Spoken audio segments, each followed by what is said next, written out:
Are you worried about gap between your teeth and you feel that it is aesthetically unpleasing and you are finding a solution to it? Then this video is for you.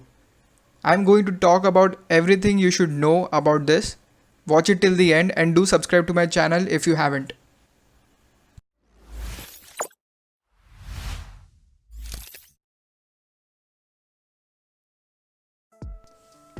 Let's talk about diastema first. Then we will talk about what causes it and what are treatment procedures which can be undertaken to solve this.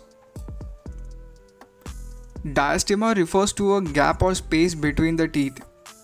These spaces can form anywhere in the mouth but are sometimes noticeable between the two upper front teeth. In children, gaps may disappear once they are permanent teeth growing. Some gaps are small and barely noticeable, whereas other gaps are larger and a cosmetic issue for some people. If you don't like the way the gap looks, ways to close it or reduce its size.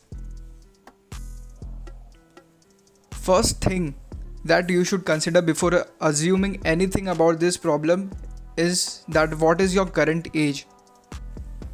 Midline diastema is very common in children whose age lies between 7 to 9 years. This is because they have mixed dentition which causes adjacent canine tooth, which is the third tooth from midline, to exert force on roots of central and lateral incisors, which are first two teeth from midline. This is known as ugly duckling face, which is a part of eruption.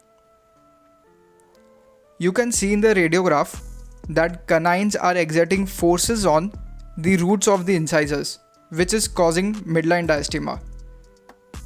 But this resolves on its own when the canines erupt.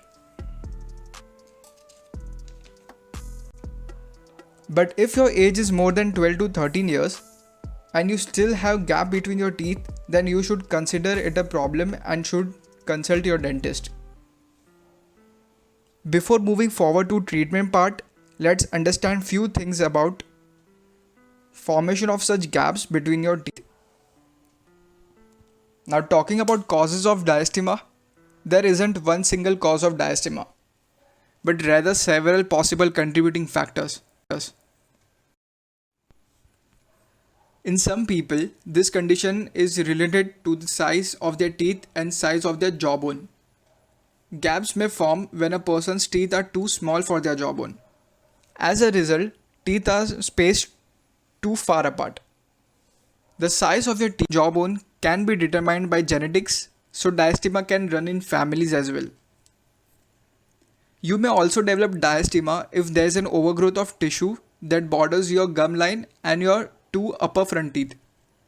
This overgrowth causes a separation between these teeth, resulting in a gap formation.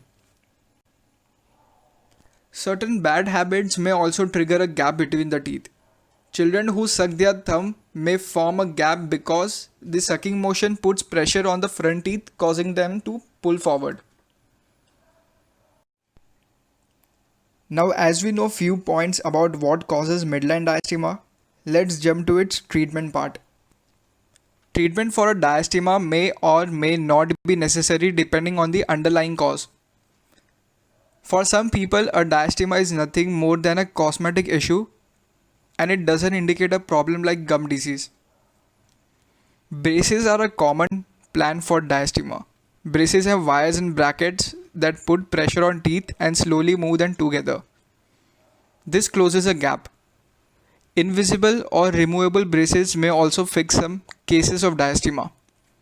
Now, if you don't want braces, then you can talk to your doctor about some other cosmetic procedures to fill gaps between your teeth. You may also be a candidate for a dental bridge, which can replace a missing tooth or correct a gap.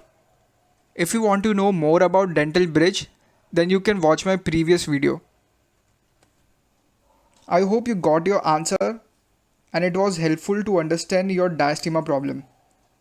Do hit the like button and subscribe if you like my video. Thanks for watching.